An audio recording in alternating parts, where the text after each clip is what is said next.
Power does not begin on the battlefield, nor in the Senate, nor in the hands of those already crowned. Power begins in the quiet discipline of an unproven man, a man who decides, long before the world notices, who he will become. Julius Caesar was not born into greatness. He constructed it, one deliberate action at a time.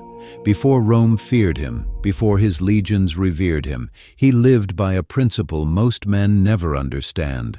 Identity is not discovered. Identity is engineered. This is the story of how Caesar, armed with nothing but will and discipline, carved a path through a republic designed to reject him and shaped himself into the force that would reshape Rome. Chapter 1. The Man Who Began with Nothing. Caesar entered Rome's public stage with one advantage: a name. Everything else worked against him. His family was old but powerless. His father died when he was 16. His uncle Marius, the symbol of popular power, was declared an enemy of the state, and Caesar was marked for execution by Sulla, the dictator who wanted to purge every trace of Marian influence. Most men would have fled Rome forever. Caesar did not. He negotiated, he waited, he refused to break. This was the first sign of the discipline that would define his life. He treated adversity not as a wall, but as a weight to strengthen against. Sulla eventually relented, saying, "In this child, there are many Mariuses." He meant it as a warning. It was, in fact, a prophecy. Chapter 2. The Art of Self-Making.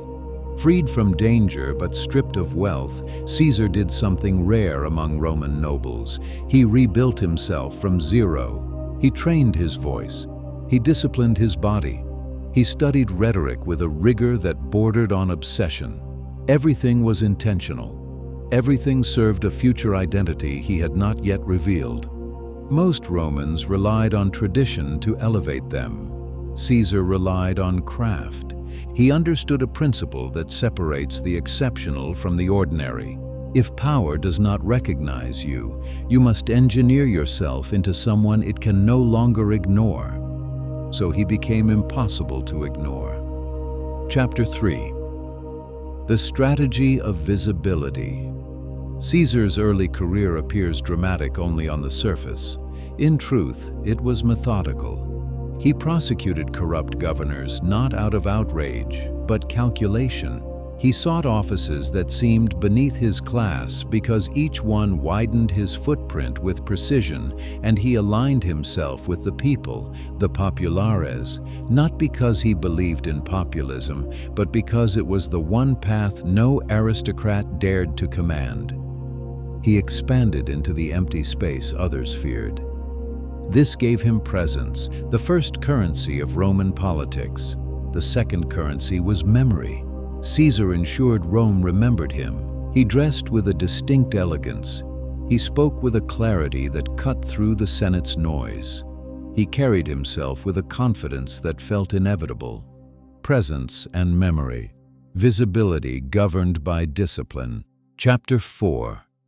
The Decision That Revealed His Character.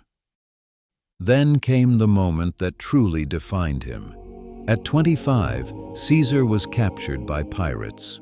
Most men would beg. Caesar did something else. He ordered the pirates to raise his ransom because he believed they undervalued him. This was not arrogance. It was strategy.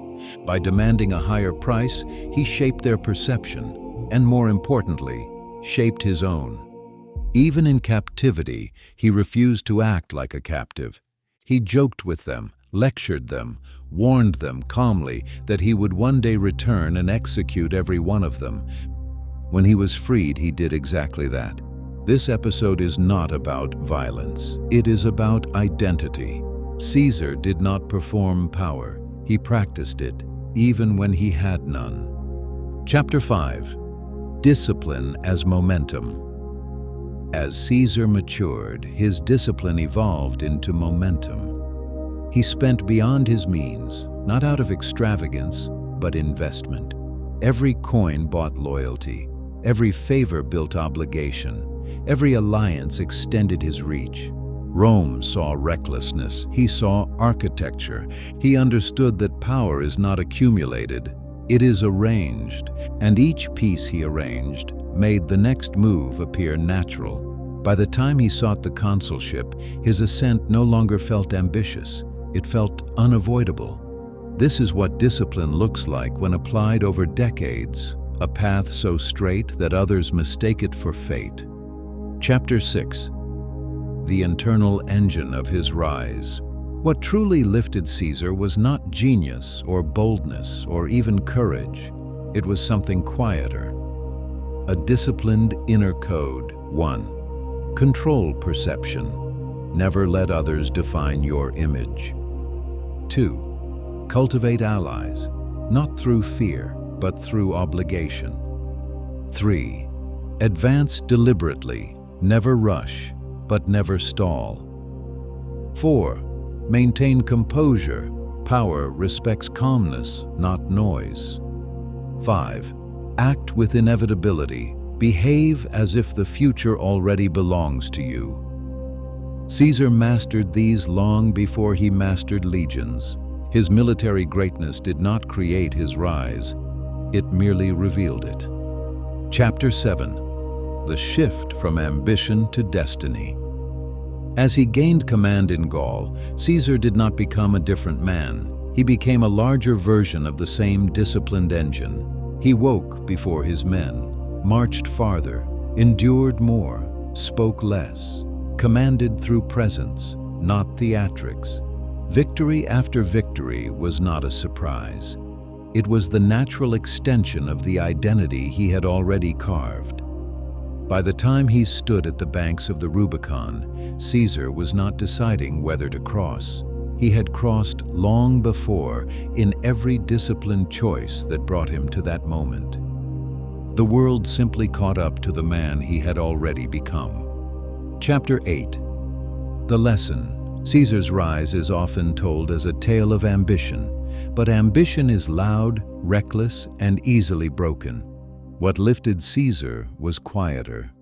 A disciplined identity, forged long before power arrived, maintained long after adversity struck, and sharpened every day by deliberate effort. This is why his ascent feels legendary. It was constructed with the precision of someone who understood that greatness is not granted. It is practiced. Caesar teaches a simple imperial truth. Do not wait for the world to empower you. Become the kind of person the world can no longer refuse. His rise was not miraculous. It was methodical. A life organized around a single principle. Power belongs to those who have prepared themselves to hold it. And Julius Caesar prepared himself with discipline sharp enough to alter the fate of a civilization.